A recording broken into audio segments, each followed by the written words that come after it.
Nature mantra BP sugar thyroid reversal nature మంత్రతో సాధ్యం. ఇప్పుడు ఓకే.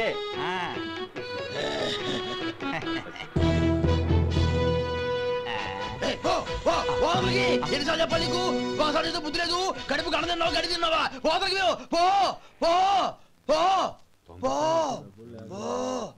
అబ్బా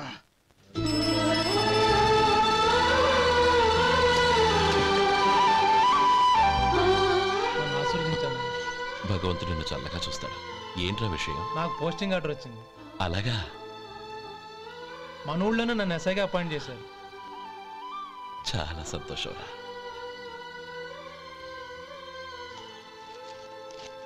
అన్నయ్య నాకు కాదురా, ముందు మీ ఆవిడికి పెట్టు.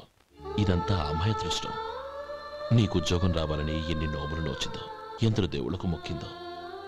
వెళ్ళి మీ ఆవిడికి పెట్టు. ఏంటమ్మా ఇది? నా మొహం చూస్తే ఎలాంటి పనైనా నాశనం అయిపోతుందని, నేను నష్ట జాతకురాలని మా నాన్న ఎప్పుడు అంటుండేవారు. అదే నా మనసులో నాటుకుపోయింది.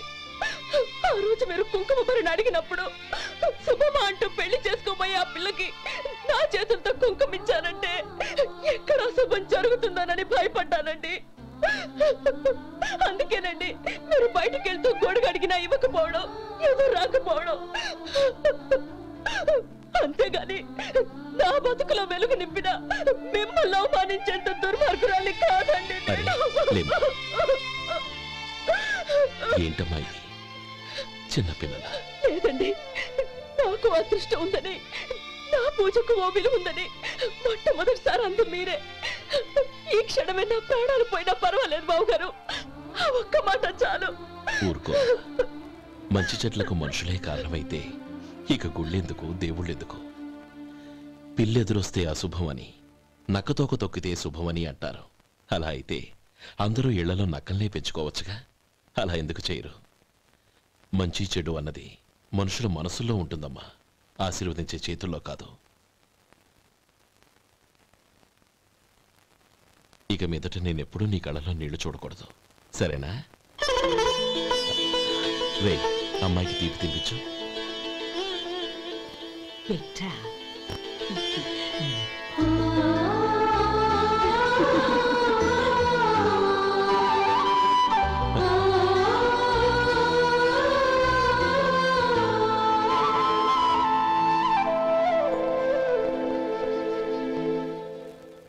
మధు, చిన్నప్పుడు నేను ఒక్కడనే కష్టపడుతున్నానని, నాకు సాయంగా ఉండాలని చదువు అవ్వలేదన్న వంకతో చదువు మానేశావు. ఇప్పుడు నీ తమ్ముళ్ళిద్దరూ అభివృద్ధిలోకి వచ్చారు. మరుదులిద్దరికీ మంచి ఉద్యోగాలు వచ్చాయి. తన భర్త మాత్రం అలాగే ఉన్నాడని నీ భార్య బాధపడదు. చూడు మధు, చదువుకున్నోళ్లే వృద్ధిలోకి రావాలని ఏమీ లేదు. కృషి పట్టుదల ఉంటే ఎవరైనా ఏదైనా సాధించవచ్చు. నీకు తెలివితేటలున్నాయి. నువ్వు తలుచుకుంటే కానిదంటూ ఏదీ లేదు. పైగా నీకు సాయిగా మేమందరం ఉన్నాం. ఎవడ్రా వాడు? ఇన్నాళ్ళుగా వ్యాపారం చేస్తున్నాను, నిన్నగాక మొన్న వచ్చినోడు వాడు నాకు పోటీయా? వాణ్ణి పెరగనివ్వకూడదు. వాణ్ణి ఇక్కడికి రప్పించండి, నేను మాట్లాడతాను.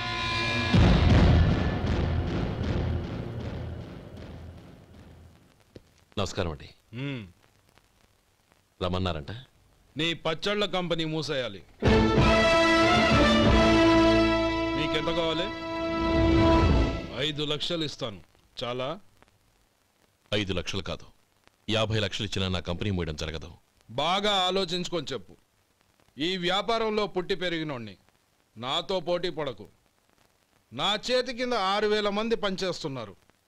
ఆంధ్ర మొత్తం నాకు బ్రాంచులు ఉన్నాయి. నేనే మార్కెటింగ్ చేయలేకపోతున్నాను. ఆఫ్టర్ ఆల్ ఒక కుటీర పరిశ్రమలా పెట్టుకొని నువ్వెలా మార్కెటింగ్ చేయగలవు?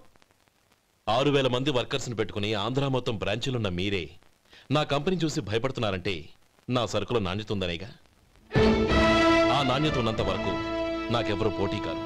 ఈ ప్రపంచంలో నేను ఎక్కడైనా మార్కెట్ చేయగలను. వస్తాను.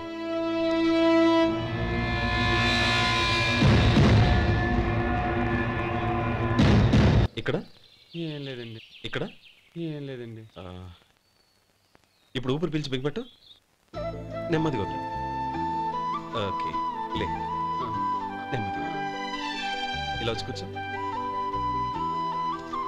ఏం లేదు, మామూలు కడుపు నొప్పే. ఈ టాబ్లెట్స్ 3 రోజులు వాడు. ఎలా వాడాలో ఇందులో రాశాను.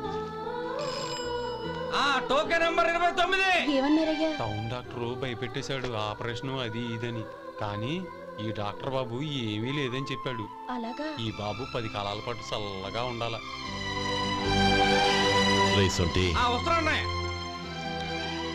రే, భగవంతుడి దయ వల్ల తమ్ముడు హస్తవాసి మంచిదని అప్పుడే పేరొచ్చిందిరా.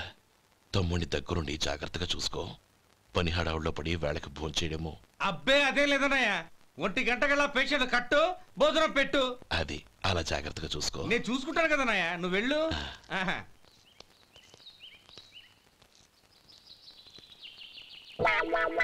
అయ్యో, ఏంటయ్యా ఉంటున్నాడా ఈ దెబ్బలు? ఏదైనా యాక్సిడెంటా? అదేం కాదండి, మరి గోరు కొరికినందుకు ఎలక్ట్రిక్ స్తంభానికి కట్టేసి ఇలా రక్తం వచ్చేలా కొట్టారండి.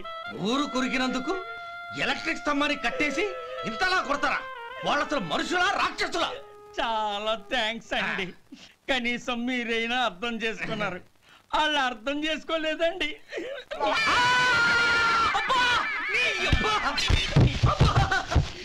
గోరు కొరకడం అంటే ఇదా? నిన్ను కొట్టడం కాదురా, నిలువురా నరికేయాలి. మన 2 ఊర్ల పొలిమేరలో ఉన్న ఈ మల్లికార్జున స్వామి వారి దేవాలయం జీర్ణదశలో ఉందన్న విషయం మీ అందరికీ తెలుసు. ఇన్నాళ్ళు మీ ఊరు వాళ్ళు పట్టించుకుంటారని మా ఊరి వాళ్ళు, మా ఊరి వాళ్ళు పట్టించుకుంటారని మీ ఊరి వాళ్ళు దీన్ని ఇలా వదిలేశారు. ఈ గుడి మీ ఊరికి ఎంత ముఖ్యమో మా ఊరికి అంతే ముఖ్యం. కాబట్టి మన ఇరు గ్రామ ప్రజలు కలిసి దాన్ని బాగు చేయించి కుంభాభిషేకం చేయించాలనే సదుద్దేశంతో ఒక కమిటీని ఏర్పాటు చేశాం. ఈ కమిటీలో 2 గ్రామాలకు సంబంధించిన ప్రముఖులు ఉన్నారు. కమిటీ ప్రెసిడెంట్గా ఎవరిని ఎన్నుకోవాలనే విషయంలో శ్రీ గోపాలరావు గారి పేరు, శ్రీ లక్ష్మీపతి గారి పేరు పరిశీలనలోకి వచ్చాయి. అందువలన మేమందరం బాగా ఆలోచించి తర్జన భర్జనలు చేసిన మీదట శ్రీ గోపాలరావు గారే అన్ని విధాలా ప్రెసిడెంట్ పదవికి అర్హులని ఈ కమిటీ నిర్ణయించడం జరిగింది.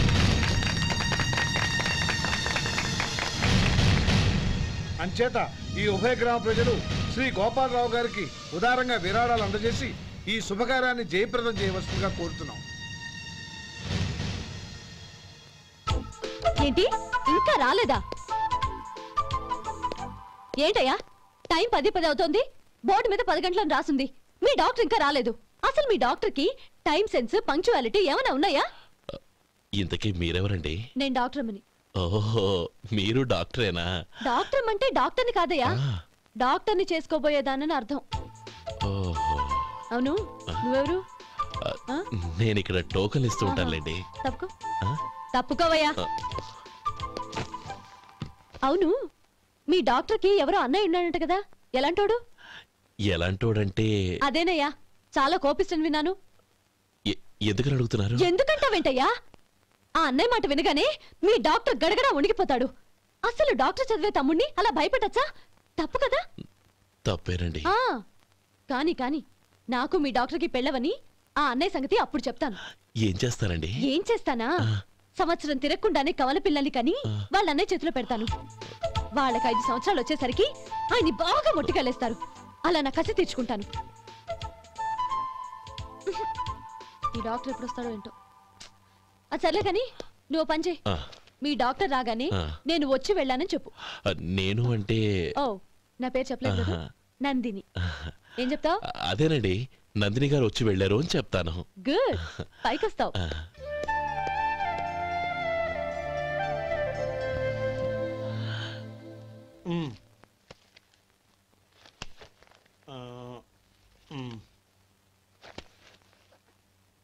దీంతో మొత్తం 4,98,200 అయ్యాయి. పోతే నువ్వు ఇచ్చినంత ఇవ్వలేకపోయినా ఈ దైవకార్యానికి నా వంతు చందా 1800. దీంతో మొత్తం 5 లక్షలు పూర్తయ్యాయి. సరేరా, నేను ఈ డబ్బు తీసుకుని పట్నం వెళ్ళి బ్యాంక్ లో వేసి వస్తాను. అలాగే, నేను నీతో వద్దాం అనుకున్నాను రా, అనుకోకుండా సాయంత్రం ఇన్స్పెక్షన్ వచ్చింది. పర్వాలేదులే, వెళ్ళొస్తాను.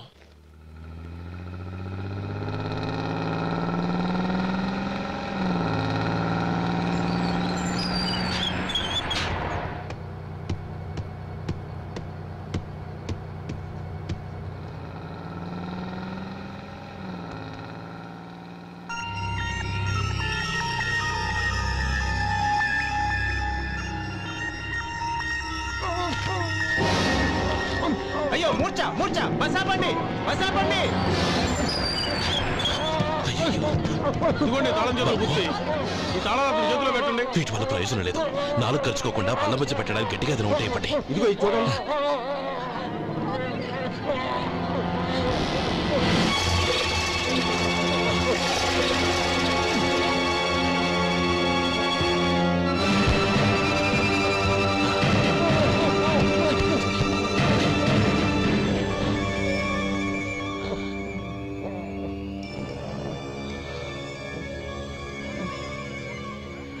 మీరు వెళ్ళి మీ సీట్లో కూర్చోండి. కొంచెం గాలాన్ని పడ్డి. ఇప్పుడు ఎలా ఉంది బాబు?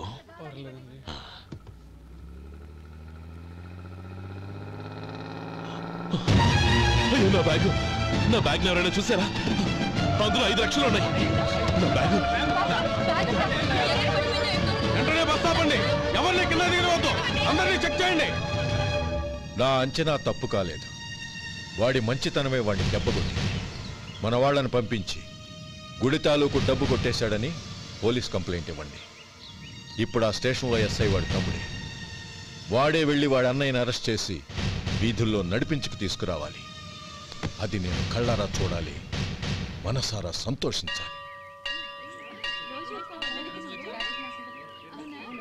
అయ్యా గోపాలం గారు, మీరు దేవస్థానం సొమ్ము దొంగిలించారని ఎవరో పోలీస్ కంప్లైంట్ ఇచ్చారంట. మిమ్మల్ని అరెస్ట్ చేయడానికి మీ తమ్ముడు గారు వస్తున్నారు.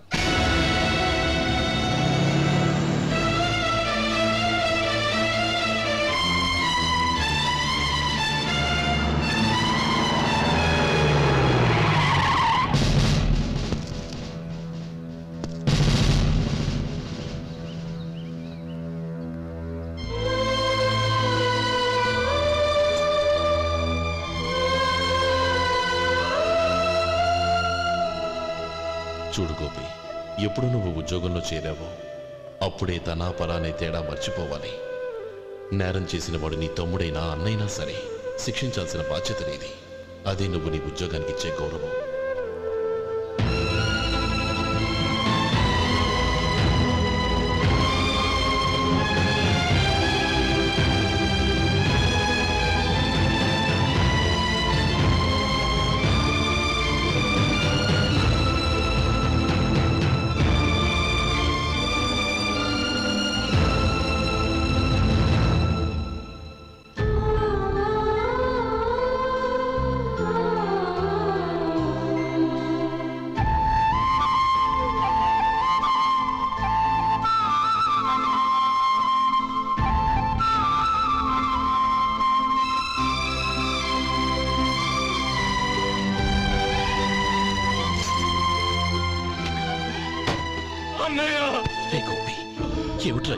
నన్ను క్షమించన్నయ్య. నేను కోరి ఉద్యోగుల చేరిన మాట నిజమే, కానీ ఇలాంటి పరిస్థితి ఎదురవుతుంది అనుకోలేదు. నా ఒంట్లో ప్రతి రక్త పట్టు నీ భిక్షనన్నయ్య. నిన్ను అవమానపరిచి ఉద్యోగం నిలబెట్టుకునే బదులు నా ప్రాణాలను వదులుకుంటారు, కానీ ఈ పని మాత్రం చేయలేనన్నయ్య.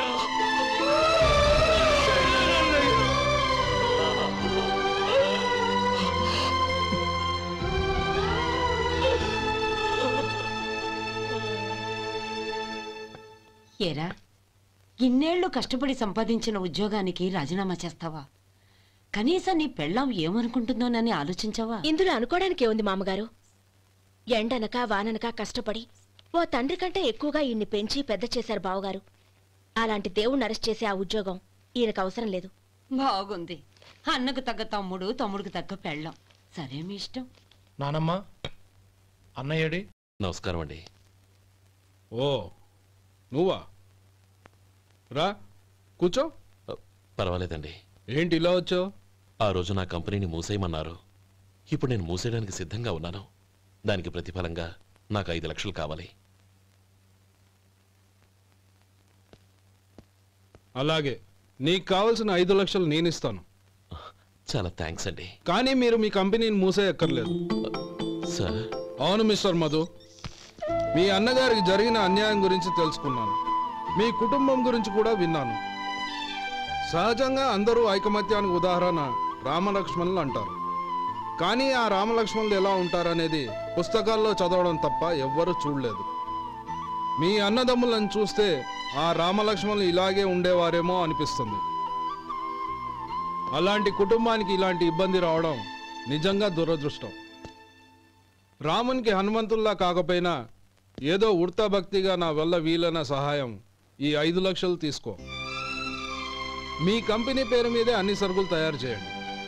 నేను వాటిని ప్రపంచమంతా మార్కెటింగ్ చేస్తాను. సార్, మీ రుణం ఉంచుకోను, తొందరలోనే తీర్చేస్తాను. స్నేహితుల మధ్య రుణాలేంటి మధు? We are friends.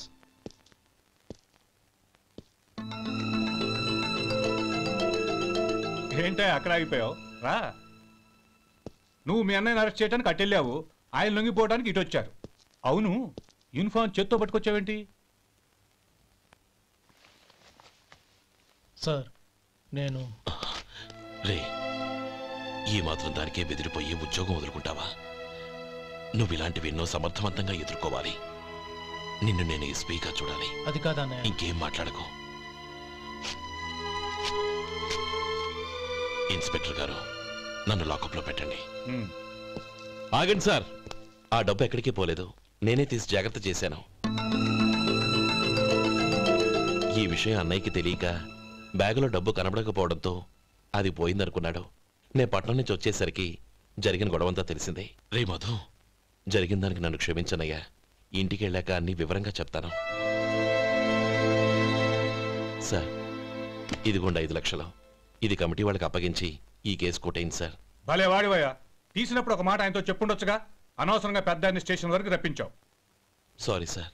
అన్నయ్య, మీరు ఇంటికి వెళ్ళండి, నేను లెక్క అప్ప చెప్పేసి వస్తానండి. అలాగే. ఎలా దెబ్బ కొట్టాలన్నా కుదరటం లేదు. అయినా వీళ్ళకు ఉన్న పళ్ళంగా 5 లక్షలు ఎలా వచ్చాయి? అదే బావా, నాకు అర్థం కావటం లేదు. నీకు అర్థమైతే ఆశ్చర్యపడాలి కానీ అర్థం కాకపోతే ఆశ్చర్యం ఏముంది? Useless fellow.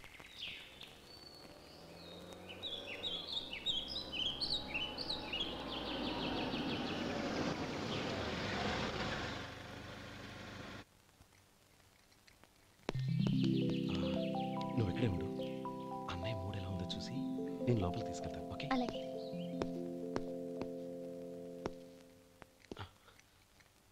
అన్నయ్య, ఏంట్రా? నేను చాలా రోజుల నుంచి నీకు విషయం చెప్తున్నాను, గుర్తుందా? ఏ విషయం? అదే అన్నయ్య, నేను ఓ అమ్మాయిని లవ్. ఓహో, లవ్ చేస్తున్నావా? ఆ విషయం నువ్వు నాకెప్పుడు చెప్పావురా? ఊళ్ళో అందరూ అనుకుంటుంటే నేను విన్నాను. సారీ అన్నయ్య, నీకు చాన్నాళ్ళుగా చెప్పాలనుకుంటున్నాను కదా, అందువల్ల చెప్పేశానేమో అనుకున్నాను. ఓహో, ఆ అమ్మాయి వచ్చిందన్నయ్య, బయట నిలబడి ఉంది. బయట నిలబెట్టడం ఏమిట్రా? లోపలికి తీసుకురా. అలాగే అన్నయ్య. ఏయ్, అన్నయ్య మంచి మూడ్లో ఉన్నాడు, రా.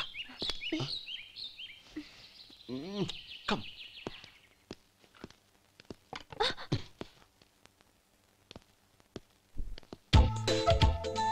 ఎందుకంటావేంటయ్యా? ఆ అన్నయ్య మాట వినగానే మీ డాక్టర్ గడగడ వణికిపోతాడు. అసలు డాక్టర్ చదివే తమ్ముడిని అలా భయపెట్టచ్చా? తప్పు కదా? తప్పేనండి. అదేంట్రా, మనిషో పక్కనుంటే నమస్కారం ఇంకో పక్కన ఉంది? అది మర్యాద అన్నయ్య, మర్యాద. ఆహా, అవును, నీ పేరేంటమ్మా? నందిని. నందిని అన్నయ్య. ఏ, ఆ ముక్క తను చెప్పలేదా? పెద్దలంటే మహాగౌరవం అన్నయ్య, మేమిద్దరం ఇంత క్లోజ్ ఫ్రెండ్స్ కదా, ఆయన నాతో కూడా ఎక్కువ మాట్లాడదు. ఓహో కదా. నాకు మీ డాక్టర్కి పెళ్ళవని, అప్పుడు అన్నయ్య సంగతి చెప్తాను. ఏం చేస్తానండి? ఏం చేస్తానా? సంవత్సరం తిరగకుండానే కవల పిల్లల్ని కని వాళ్ళ అన్నయ్య చేతిలో పెడతాను. వాళ్ళకి 5 సంవత్సరాలు వచ్చేసరికి ఆయన్ని బాగా ముట్టిగలేస్తారు. అవును, అమ్మాయి మోహం చూడకుండా నిర్ణయం ఎలా తీసుకోనరా? తలెత్తు.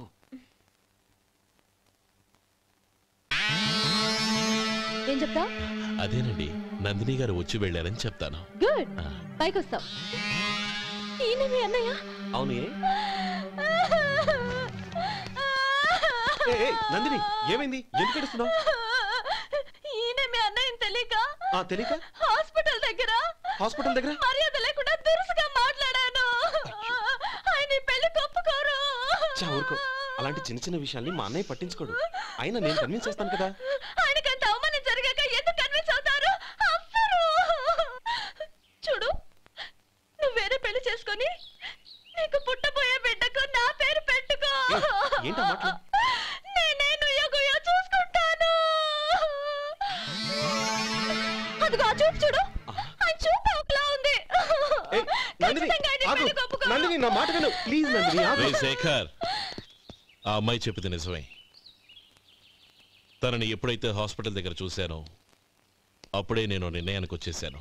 విన్నావా విన్నావా? నేను చెప్పానుగా, ఆయన ఆల్రెడీ ఓ నిర్ణయానికి వచ్చేసారట. ఇక నేను వెళ్తాను. అలాగే వెళ్ళు. వెళ్ళి ఈసారి వచ్చేటప్పుడు మీ అమ్మా నాన్నల్ని తీసుకురా. ముహూర్తాలు ఎప్పుడు పెట్టుకోవాలో నిర్ణయించుకుంటాం. అర్థం కాలేదా? నువ్వే మా వాడికి సరైన జోడి. అదే నేను తీసుకున్న నిర్ణయం. థ్యాంక్ యూ బావగారు. నన్ను ఆశీర్వదించండి. లేమా, శీఘ్రమేవ కళ్యాణ ప్రాప్తిరస్తు.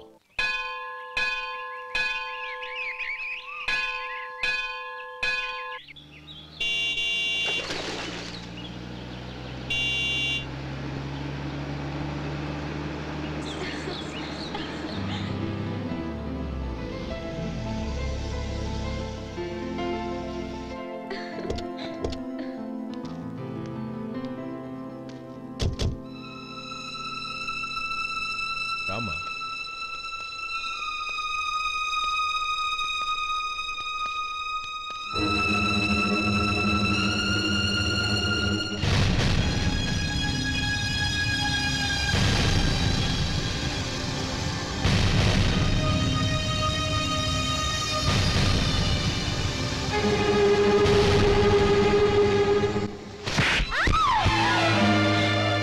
నా పరువు తీసావు కదే.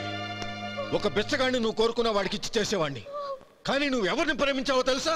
ఎవడి నీడ సోకితే పంచమహాపాతకాలు అంటుకుంటాయనుకుంటున్నానో వాడి తమ్ముణ్ణి. ఆ రోజు ఆ గోపాలం గాడు నిశ్చితార్థం వరకు వచ్చి నా చెల్లెల్ని చేసుకొని వెళ్ళిపోయాడు. ఆ ఆవేశంలో తొందరపడి ఓ పొరుగురు వాడికి నా చెల్లెల్నిచ్చి పెళ్లి చేశాను. ఆ తర్వాత తెలిసింది వాడికి అంతకుముందే పెళ్లి అయిపోయిందని. వాడు పెళ్ళైన వాడైనా పర్వాలేదు, పరమ దుర్మార్గుడు. ఇంకొకరిని ప్రేమించిన దానివేగా అని దెప్పి పడుస్తూ నా చెల్లెలికి మాటలతోనే నరకం చూపించాడు. అటు ప్రేమించిన వాడు దగా చేశాడు, ఇటు చేసుకున్నవాడు కిరాతకుడు. ఇలా చిత్రవధ అనుభవించి అనుభవించి నా చెల్లెలు ఒకరోజు స్టవ్ పేలిపోయి చనిపోయింది. దీనికంతటికి కారణం ఎవరు? వాడు అన్న.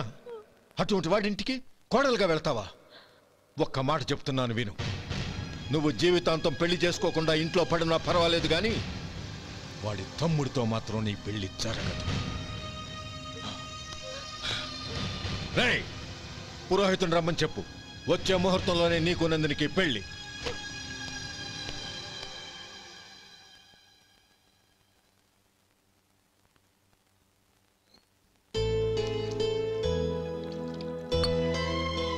ఒరే, అదేంట్రా ఒక ముద్దైనా తినకుండా చేయగడిగేశావు? నాకు ఆకలి కాలేదు నానమ్మ.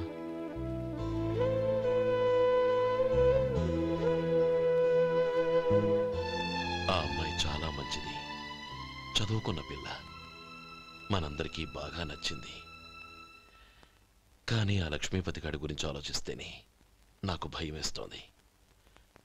వాడు మన కుటుంబం ఎప్పుడెప్పుడు విడిపోతుందా అని ఎదురు చూస్తున్నాడు. అన్నయ్య, ఆ అమ్మాయే కాదు, ఈ ప్రపంచంలో మన కుటుంబం కంటే నాకేది ఎక్కువ కాదు. ఆ పెళ్లి గురించి నేను మర్చిపోయాను, మీరు మర్చిపోండి.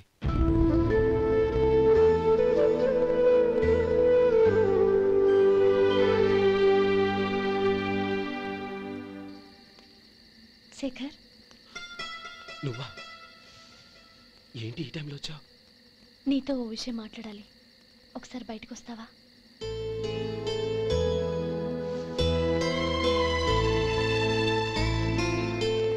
ఏంటి సూట్ కేసుతో వచ్చావు? శేఖర్, మా నాన్న నాకు వేరే పెళ్లి చేయాలని చూస్తున్నాడు. అందుకే నేను నిర్ణయానికి వచ్చాను. మన ఇద్దరం ఎక్కడికైనా పారిపోదాం. చూడు నందిని, ఈ టైంలో నిన్ను నన్ను మా అన్నయ్య చూశాడంటే బాగోదు. నువ్వు వెళ్ళిపో. అన్నయ్య అన్నయ్య అన్నయ్య, ఎప్పుడు మీ అన్నయ్య మాటేనా? నీకు నేను ముఖ్యమా మీ అన్నయ్య ముఖ్యమా? నాకు మా అన్నయ్య ముఖ్యం. శేఖర్, నీ గుండెల మీద చేయి వేసుకొని చెప్పు, నన్ను మర్చిపోయిన సుఖంగా ఉండగలవా? అది నాకు తెలియదు, కానీ మా అన్నయ్యకు తలవంపులు తెచ్చి ఖచ్చితంగా నేను మనశ్శాంతితో ఉండలేను. నా పరిస్థితి అర్థం చేసుకో. దయచేసి మీ నాన్న చూసిన సంబంధం చేసుకుని సుఖంగా ఉంటుంది.